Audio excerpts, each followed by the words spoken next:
Hi, it's Wednesday. That means it's time for another video edition of Widower Wednesday. I'm Abel Keogh, author of Dating a Widower, and today I want to do a follow-up video of one I recorded and released back on Halloween of this year called Where to Bury the Second Wife. Now, if you haven't seen the video, I encourage you to stop this and actually go back and watch that video.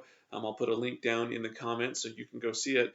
But I encourage you to go watch Where to Bury the Second Wife because it'll give you a little more context about what I'm about to explain here. But just a quick summary, maybe for those who have seen it, just need a quick summary on it. Basically, on that video, I was just talking about different burial arrangements and how sometimes, it can be tough for the widower and his wife to maybe know where they should be buried. Like, for example, the widower could have a headstone already set up where the late wife's buried, and maybe it's a double headstone and his name's on it. They're just waiting to chisel in his death date. It's like, well, does the widower get buried there? Where does the second wife get buried? And there's lots of feelings both ways. Generally, the second wife doesn't want to be buried next to the first wife or the widower. She wants them buried elsewhere. Anyway, watch the video. Anyway, I just bring it up because I came home that day, or a day or two after the video was released, and I was talking to Julie, and she goes, "Hey, I want you to know that the kids were watching your video." And I kind of stopped because I didn't realize the kids watch these. I guess some of them could. They probably find it boring. And I was like, "Which video were they watching?" She goes, "Oh, the one, where you talk about where to get buried." And I was like, "Well, why were they watching that?" And she was like, "Well, I was watching it." And I was like, "Okay." I was like, and then I just assume she watches them. We don't ever discuss these videos, but I was like, "Oh, okay, what'd you think?" And she goes, "Well, just so you know, I usually don't watch your videos. I've lived with you long enough. I've given you input on your books. When I see a video pop up that you've done, I generally know what you're going to say. I understand you. I know you well enough that I can, whatever, 95% of the time I know what advice you're going to give." She goes, "But on this video on where to bury the second wife, I didn't know what you were going to say, so I watched the video." She goes, "And I happened to be watching the a video around the time the kids came home, and the kids wanted to know what I was watching. And so I explained to them what I was watching. So I started the video over, and the kids, we're talking the older kids here. I have younger kids that honestly don't care or aren't old enough to really understand this. But she goes, the four older kids sat down and watched the video with me, and I got to admit, I'm kind of feeling like, okay, and what did you think? And so anyway, we ended up talking, and Julie and we kind of had our brief discussion of, we agreed to disagree on this whole burial thing, though it's not impeding our relationship and we're still happily married and somehow everything will work itself out kind of thing. But then I started asking the kids, well, what did you think of the video? And this is coming from the kids' perspective. So you got to understand that Julie and I, they're mine and Julie's kids. There's no blended family or anything here. There are children. And the kids wanted to know why I wanted to be buried with my first wife. They didn't understand it. They started talking about how, Abel, or Dad, they said Dad, but, Dad, you don't have any, we don't have any connection to this place where you want to be buried. All of our connection, all of our things are down, we're just, down where we live, basically for most of their lives, they've kind of lived within a 10-mile radius of, we've moved twice, but they basically, it's been within a pretty tight radius of where we lived. And they're like, I don't want to drive up there to see, if you get buried up there, I don't want to drive all the way up there to see you. I want you to be somewhere close. I want you and Mom to be somewhere together, because if you guys get buried, I don't want to have to go to two separate cemeteries. Anyway, I thought it was interesting. I'll be completely honest here. I have never really taken my kids' thoughts about this into consideration.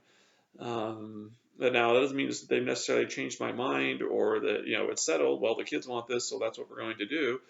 But I thought it was interesting, because, the cemetery up north where my late wife's buried, that has connection for me. It has maybe a slight connection for Julie, but for my family, there's, where my late wife's buried, there's some empty plots. My mom and dad have one. I think there's a couple others for some of the other kids or their spouses. There's one for me.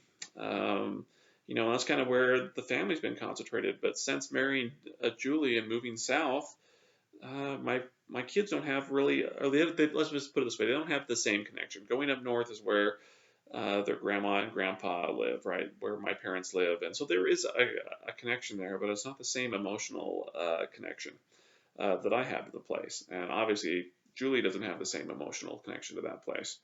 So anyway, it was just interesting to sit down and talk to them and see what they wanted and just to hear their desires. And again, that doesn't mean it's changing my mind or I'm not going to get buried up there. Or I don't, I'm not going to sit here and predict the future and say, well, this is where we're going to get buried.